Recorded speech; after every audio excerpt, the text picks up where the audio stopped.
ಇಡೀ ದೇಶವೇ ಭಕ್ತಿಯಿಂದ ಕಣ್ತುಂಬಿಕೊಳ್ಳುವ ಅಯೋಧ್ಯೆಯ ಶ್ರೀರಾಮ ಜನ್ಮಭೂಮಿಯ ಪವಿತ್ರ ನೆಲದಿಂದ ಈಗ ಇಡೀ ದೇಶವನ್ನೇ ಬಿಚ್ಚಿ ಬೀಳಿಸುವಂತಹ ಆಘಾತಕಾರಿ ಸುದ್ದಿಯೊಂದು ಹೊರಬಿದ್ದಿದೆ. ರಾಮ ಮಂದಿರದ ದೇಣಿಗೆ ನಿಧಿಯಲ್ಲಿ ಆರ್ಥಿಕ ಅಕ್ರಮ ಮತ್ತು ಲೂಟಿ ನಡೆದಿದೆ ಅನ್ನೋ ಗಂಭೀರ ಆರೋಪಗಳು ಈಗ ದೇಶಾದ್ಯಂತ ಭಾರಿ ಚರ್ಚೆಗೆ ಗ್ರಾಸವಾಗಿವೆ. ವಿಶೇಷ ಅಂದ್ರೆ ಇದು ಕೇವಲ ವಿರೋಧ ಪಕ್ಷಗಳ ರಾಜಕೀಯ ಆರೋಪವಲ್ಲ, ಬದಲಿಗೆ ಮಂದಿರದ ನಿರ್ಮಾಣ ಸಮಿತಿಯ ಮುಖ್ಯಸ್ಥರಾದ ಪ್ರಧಾನಿ ಮೋದಿಯವರ ಮಾಜಿ ಮುಖ್ಯ ಕಾರ್ಯದರ್ಶಿ ನೃಪೇಂದ್ರ ಮಿಶ್ರಾ ಅವರೇ ಮಂದಿರದೊಳಗೆ ಭ್ರಷ್ಟಾಚಾರ ನಡೆಯುತ್ತಿರುವುದನ್ನ ಬಹಿರಂಗವಾಗಿ ಒಪ್ಪಿಕೊಂಡಿದ್ದಾರೆ. ಸ್ವತಃ ಮಂದಿರದ ಒಳಗಿರುವವರೇ ಇದನ್ನ ಹಗಲು ದರೋಡೆ ಅಂತ ಕರೆದಿದ್ದಾರೆ. ಅಷ್ಟಕ್ಕೂ ಕೋಟ್ಯಾಂತರ ಭಕ್ತರು ನೀಡಿದ ಕಾಣಿಕೆ ಹಣಕ್ಕೆ ಕನ್ನ ಹಾಕಿದ್ದಾದ್ರೂ ಯಾರು? ಸಿಸಿಟಿವಿ ಫುಟೇಜ್ಗಳು ಮಾಯವಾಗಿದ್ದು ಹೇಗೆ? ಸಿಎಂ ಯೋಗಿ ಆದಿತ್ಯನಾಥ್ ಈ ಬಗ್ಗೆ ನೀಡಿದ ಖಡಕ್ ಎಚ್ಚರಿಕೆ ಏನು? ಆ ಕುರಿತ ಕಂಪ್ಲೀಟ್ ಸ್ಟೋರಿಯನ್ನ ಬಿಚ್ಚಿಡ್ತೇವೆ. ಅದಕ್ಕೂ ಮೊದಲು ಹಲೋ ಕನ್ನಡ ಯೂಟ್ಯೂಬ್ ಚಾನಲ್ ಅನ್ನ ಸಬ್ಸ್ಕ್ರೈಬ್ ಮಾಡ್ಕೊಳ್ಳಿ. ಹಾಗೇನೇ ಪಕ್ಕದಲ್ಲಿರೋ ಬೆಲ್ ಬಟನ್ ಅನ್ನು ಪ್ರೆಸ್ ಮಾಡಿ. ಶ್ರೀರಾಮ ಜನ್ಮಭೂಮಿ ತೀರ್ಥಕ್ಷೇತ್ರ ಟ್ರಸ್ಟ್ನ ನಿರ್ಮಾಣ ಸಮಿತಿ ಮುಖ್ಯಸ್ಥ ನೃಪೇಂದ್ರ ಮಿಶ್ರಾ ಅವರು ಬಿಚ್ಚಿಟ್ಟಿರುವ ಸತ್ಯಗಳು ಅತ್ಯಂತ ಆಘಾತಕಾರಿಯಾಗಿವೆ. ಮಂದಿರದ ದೇಣಿಗೆ ಎಣಿಕೆ ಕೊಠಡಿಯೊಳಗೆ ಕೆಲವು ಸಂಶಯಾಸ್ಪದ ಚಲನವಲನಗಳು ಸಿಸಿಟಿವಿಯಲ್ಲಿ ಸೆರೆಯಾಗಿದ್ದು, ಕೊಠಡಿಯ ಹೊರಗಿನ ಶೌಚಾಲಯದಲ್ಲಿ ನಗದು ಹಣ ಪತ್ತೆಯಾಗಿದೆ. ಮಂದಿರಕ್ಕೆ ಮಾಸಿಕವಾಗಿ ಗರಿಷ್ಠ 10 ರಿಂದ 12 ಕೋಟಿ ರೂಪಾಯಿ ಸಂಗ್ರಹವಾಗುತ್ತದೆ. ಈ ಹಿನ್ನೆಲೆಯಲ್ಲಿ ಈ ಅಕ್ರಮ ಎಷ್ಟು ದಿನಗಳಿಂದ ನಡೆಯುತ್ತಿತ್ತು ಅನ್ನೋದರ ಕುರಿತು ಗಂಭೀರ ತನಿಖೆ ಅಗತ್ಯವಿದೆ ಅಂತೇಳಿ ಮಿಶ್ರಾ ಪ್ರತಿಪಾದಿಸಿದ್ದಾರೆ. ಅಲ್ಲದೆ ಅವರು ಎತ್ತಿ ತೋರಿಸುತ್ತಿರುವ ಭದ್ರತಾ ಲೋಪಗಳು ಎಲ್ಲರನ್ನೂ ಬೆಚ್ಚಿ ಬೀಳಿಸುತ್ತಿವೆ. ಮೊದಲನೆಯದಾಗಿ ನಿಯಮಗಳ ಪ್ರಕಾರ ಹಣ ಎಣಿಕೆ ಮಾಡುವ ಸಿಬ್ಬಂದಿ ಜೋಬುಗಳಿಲ್ಲದ ವಿಶೇಷ ಉಡುಪುಗಳನ್ನು ಧರಿಸಬೇಕಿತ್ತು, ಆದ್ರೆ ಅದನ್ನ ಪಾಲಿಸಿರಲಿಲ್ಲ. ಎರಡನೆಯದಾಗಿ ಮತ್ತು ಅತ್ಯಂತ ಗಂಭೀರ ಲೋಪ, ಮಂದಿರದ ಸಿಸಿಟಿವಿ ದೃಶ್ಯಾವಳಿಗಳು ಪ್ರತಿ 45 ದಿನಗಳಿಗೊಮ್ಮೆ ಆಟೋಮೆಟಿಕ್ ಆಗಿ ಅಳಿಸಿ ಹೋಗುತ್ತವೆ. ಇದಕ್ಕೆ ಯಾವುದೇ ಡಿಜಿಟಲ್ ಬ್ಯಾಕಪ್ ವ್ಯವಸ್ಥೆಯನ್ನು ಮಾಡಿರಲಿಲ್ಲ. ಇದರಿಂದಾಗಿ ಈಗ ತನಿಖೆ ನಡೆಸುತ್ತಿರುವ ಎಸ್ಐಟಿ ತಂಡಕ್ಕೆ 45 ದಿನಗಳಿಗಿಂತ ಹಳೆಯದಾದ ಚಟುವಟಿಕೆಗಳನ್ನು ಪರಿಶೀಲಿಸುವುದು ದೊಡ್ಡ ಸವಾಲಾಗಿ ಪರಿಣಮಿಸಿದೆ. ಇಷ್ಟೆಲ್ಲ ಭದ್ರತಾ ಲೋಪಗಳಿಗೆ ಕಾರಣ ಯಾರು ಗೊತ್ತಾ? ನೃಪೇಂದ್ರ ಮಿಶ್ರಾ ಅವರ ಪ್ರಕಾರ ಹಣ ಎಣಿಕೆ ಪ್ರಕ್ರಿಯೆಯ ಸಂಪೂರ್ಣ ಜವಾಬ್ದಾರಿ ಹೊತ್ತಿದ್ದ ದೇಶದ ಪ್ರಮುಖ bank state bank of India ತನ್ನ ಕರ್ತವ್ಯದಲ್ಲಿ ಸಂಪೂರ್ಣವಾಗಿ ವಿಫಲವಾಗಿದೆ.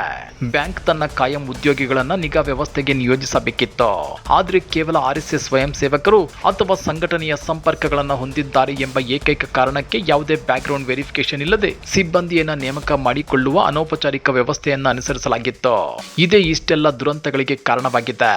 ಈ ಪದ್ಧತಿಯನ್ನ ತಕ್ಷಣವೇ ನಿಲ್ಲಿಸಬೇಕು ಅಂತೇಳಿ ಮಿಶ್ರಾ ಆಗ್ರಹಿಸಿದ್ದಾರೆ. ಮತ್ತೊಂದೆಡೆ ಟ್ರಸ್ಟ್ನ ಪ್ರಧಾನ ಕಾರ್ಯದರ್ಶಿ ಚಂಪತ್ ರೈ ಅವರು ಇದು ಕೇವಲ ವಾಡಿಕೆಯ ಆಡಿಟ್ ಅಂತ ಸಮರ್ಥಿಸಿಕೊಳ್ಳಲು ಯತ್ನಿಸುತ್ತಿದ್ದಾರೆ. ಆದ್ರೆ ಅವರ ಪರಮ ಆಪ್ತ ಹಿರಿಯ RSS ಕಾರ್ಯಕರ್ತ ರಾಮ್ ಪ್ರಸಾದ್ ಯಾದವ್ ಅಲಿಯಾಸ್ ಟಿನ್ನು ಅವರ ಮೇಲೆ ಅಯೋಧ್ಯೆಯಲ್ಲಿ 50 ಕೋಟಿ ರೂಪಾಯಿಗಳಿಗೂ ಅಧಿಕ ಅಕ್ರಮ ಆಸ್ತಿ ಸಂಪಾದಿಸಿದ್ದಾರೆ ಮತ್ತು ಹಣ ಎಣಿಕೆ ಕೊಠಡಿಯ ಸಿಬ್ಬಂದಿ ನೇಮಕಾತಿಯಲ್ಲಿ ಅವರದ್ದೇ ಪ್ರಮುಖ ಪಾತ್ರವಿತ್ತು ಅನ್ನೋ ಗಂಭೀರ ಆರೋಪ ಕೇಳಿಬಂದಿದೆ. ಆದ್ರೆ ಟಿನ್ನು ಅವರು ವಿಡಿಯೋ ಬಿಡುಗಡೆ ಮಾಡಿ ತಮ್ಮ ಆಸ್ತಿ ಕಾನೂನುಬದ್ಧವಾಗಿದ್ದು ಮಂದಿರದ ಇಂಜಿನಿಯರಿಂಗ್ ಸಂಸ್ಥೆಗಳಿಗೆ ಬಾಡಿಗೆಗೆ ನೀಡಿದ ಸ್ವತ್ತಿನಿಂದ ಬಂದ ಆದಾಯ ಅಂತ ವಾದಿಸಿದ್ದಾರೆ. ಈ ಇಡೀ ವಿವಾದದ ನಡುವೆ ಜೂನ್ 19ರಂದು ಅಯೋಧ್ಯೆಗೆ ಭೇಟಿ ನೀಡಿದ್ದ ಉತ್ತರ ಪ್ರದೇಶದ ಮುಖ್ಯಮಂತ್ರಿ ಯೋಗಿ ಆದಿತ್ಯನಾಥ್ ಅವರು ತೀವ್ರವಾಗಿ ರಿಯಾಕ್ಟ್ ಮಾಡಿದ್ದಾರೆ. ಯಾವಾಗಲೆಲ್ಲ ಭಾರತವು ಸಕಾರಾತ್ಮಕ ದಿಕ್ಕಿನಲ್ಲಿ ಮುನ್ನಡೆಯುತ್ತದೆಯೋ ಹಾಗೆಲ್ಲ ಸಂಚುಗಾರರು ಪಿತೂರಿಗಳನ್ನ ಹೆಣೆಯಲು ಮುಂದಾಗುತ್ತಾರೆ. ರಾಮ ಮಂದಿರದ ನಿಧಿ ಕುರಿತು ಪ್ರಶ್ನಿಸೋದು ಮತ್ತು ಆರೋಪ ಮಾಡೋದು ಅಯೋಧ್ಯೆ ಧಾಮವನ್ನ ಮತ್ತು ಇಡೀ ಪರಂಪರೆಯನ್ನ ಅವಮಾನಿಸುವ ವ್ಯವಸ್ಥಿತ ಸಂಚು ಅಂತ ಅವರು ಹೇಳಿದ್ದಾರೆ. ಅಷ್ಟೇ ಅಲ್ಲ, ಜೂನ್ 13ರಂದು ರಚಿಸಲಾದ ವಿಶೇಷ ತನಿಖಾ ತಂಡವು ಇನ್ನು 15 ದಿನಗಳಲ್ಲಿ ತನ್ನ ಅಂತಿಮ ವರದಿಯನ್ನು ಸಲ್ಲಿಸಲಿದೆ. ಸತ್ಯ ಮತ್ತು ಸುಳ್ಳನ್ನ ಸಂಪೂರ್ಣವಾಗಿ ಬೇರ್ಪಡಿಸಲಿದೆ.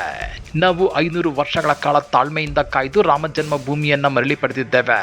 ಆದ್ದರಿಂದ ಇನ್ನು ಕೇವಲ 15 ದಿನಗಳ ಕಾಲ ಭಕ್ತರು ತಾಳ್ಮೆ ವಹಿಸಬೇಕು ಮತ್ತು ಜವಾಬ್ದಾರಿ ರಹಿತ ಹೇಳಿಕೆಗಳನ್ನು ಕೊಡಬಾರ್ದು ಅಂತೇಳಿ ಯೋಗಿ ಆದಿತ್ಯನಾಥ್ ಹೇಳಿದ್ದಾರೆ. ಆದ್ರೆ ಯೋಗಿ ಆದಿತ್ಯನಾಥ್ ಅವರ ಮಾತುಗಳನ್ನು ಗಮನಿಸಿದ್ರೆ ತನಿಖೆಯಲ್ಲಿ ಯಾವುದೇ ಅಕ್ರಮ ನಡೆದಿಲ್ಲವೆಂಬ ವರದಿ ಬರಲಿದೆ ಅನ್ನೋದನ್ನ ಮೊದಲೇ ಸೂಚಿಸುತ್ತಿರುವಂತಿದೆ. ತಮ್ಮದೇ ಸರ್ಕಾರ, ತಮ್ಮದೇ ಪೊಲೀಸರು, ತಮ್ಮವರೇ ಇರುವ ಟ್ರಸ್ಟ್ನಲ್ಲಿ ನಡೆದಿರುವ ಅಕ್ರಮವನ್ನ ಸಾಬೀತು ಮಾಡಲು ಸಾಧ್ಯವೇ ಅನ್ನೋ ಅನುಮಾನಗಳು ಈಗ ಸಾರ್ವಜನಿಕರನ್ನ ಕಾಡುತ್ತಿವೆ. ಭಾರತದ ಮೂಲೆ ಮೂಲೆಗಳಿಂದ ಬಡವರು, ಕಾರ್ಮಿಕರು, ವೃದ್ಧರು ತಮ್ಮ ಆಸ್ತಿಯನ್ನು ನೀಗಿಸಿಕೊಂಡು ತಲಾ 10, 50, 100 ರೂಪಾಯಿಗಳಂತೆ ರಾಮ ಮಂದಿರಕ್ಕೆ ನಿಧಿ ಸಮರ್ಪಿಸಿದ್ದಾರೆ. ಈ ಭಕ್ತಿಯ ಹಣವನ್ನ ಮಂದಿರದ ಒಳಗಿನವರೇ ಲೂಟಿ ಹೊಡೆಯುತ್ತಿದ್ದಾರೆ ಅನ್ನೋ ಸತ್ಯ ಹೊರಬಂದಾಗ ಅದರ ವಿರುದ್ಧ ಧ್ವನಿ ಎತ್ತುವ ಭಕ್ತಿಯ ಲಕ್ಷಣವೇ ಹೊರತು ಪಿತೂರಿಯಲ್ಲ. ಪ್ರಜಾಪ್ರಭುತ್ವ ವ್ಯವಸ್ಥೆಯಲ್ಲಿ ಸಾರ್ವಜನಿಕ ನಿಧಿಯ ಲೆಕ್ಕ ಕೇಳೋದನ್ನ ಅಥವಾ ಕಳ್ಳತನವನ್ನ ಪ್ರಶ್ನಿಸುವವರನ್ನ ಅಯೋಧ್ಯೆಯ ವಿರೋಧಿಗಳು ಎಂದು ಬಿಂಬಿಸುವುದು ವ್ಯವಸ್ಥೆಯ ತಪ್ಪುಗಳನ್ನು ಮರೆಮಾಚುವ ತಂತ್ರದಂತೆ ಕಾಣುತ್ತಿದೆ. ಕಳ್ಳತನವನ್ನ ಮುಚ್ಚಿರುವುದು ಅಯೋಧ್ಯೆಗೆ ಗೌರವ ತರೋದಿಲ್ಲ. ಬದಲಿಗೆ ತಪ್ಪಿತಸ್ಥರನ್ನ ಜೈಲಿಗಟ್ಟಿದಾಗ ಮಾತ್ರ ಅಯೋಧ್ಯೆಯ ಘನತೆ ಜಗತ್ತಿನೆದುರು ಎತ್ತಿ ಹಿಡಿಯುತ್ತದೆ. ಸಾರ್ವಜನಿಕರು ಈಗ ಕೇವಲ ಆಡಿಟ್ ಲೆಕ್ಕ ಮಾತ್ರ ಕೇಳುತ್ತಿಲ್ಲ, ಬದಲಿಗೆ ಮಂದಿರಕ್ಕೆ ಭಕ್ತರು ಅರ್ಪಿಸಿದ ಚಿನ್ನ, ಬೆಳ್ಳಿ, ಬೆಲೆ ಬಾಳುವ ಕಲ್ಲುಗಳು ಮತ್ತು ಒಟ್ಟಾರೆ ನಗದು ಕಾಣಿಕೆಗಳ ಸಂಪೂರ್ಣ ಪಾರದರ್ಶಕ ಲೆಕ್ಕ ಕೇಳುತ್ತಿದ್ದಾರೆ. ಹಾಗಾದ್ರೆ ಈ ಇಡೀ ಹಗರಣದ ತನಿಖೆ ಮತ್ತು ಸಿಎಂ ಯೋಗಿ ಆದಿತ್ಯನಾಥ್ ಅವರ ನಿಲುವಿನ ಬಗ್ಗೆ ನಿಮ್ಮ ವೈಯಕ್ತಿಕ ಅಭಿಪ್ರಾಯವೇನೋ ಕಮೆಂಟ್ ಮಾಡಿ, ವಿಡಿಯೋ ಲೈಕ್ ಮಾಡಿ, ಶೇರ್ ಮಾಡಿ. ಇಂಥ ಮತ್ತಷ್ಟು ರೋಚಕ ರಾಜಕೀಯ ಸುದ್ದಿಗಳನ್ನು ಮಿಸ್ ಮಾಡದೆ ನೋಡಬೇಕು ಅಂದರೆ ಹಲೋ ಕನ್ನಡ ಯೂಟ್ಯೂಬ್ ಚಾನಲನ್ನು ಸಬ್ಸ್ಕ್ರೈಬ್ ಮಾಡ್ಕೊಳ್ಳಿ.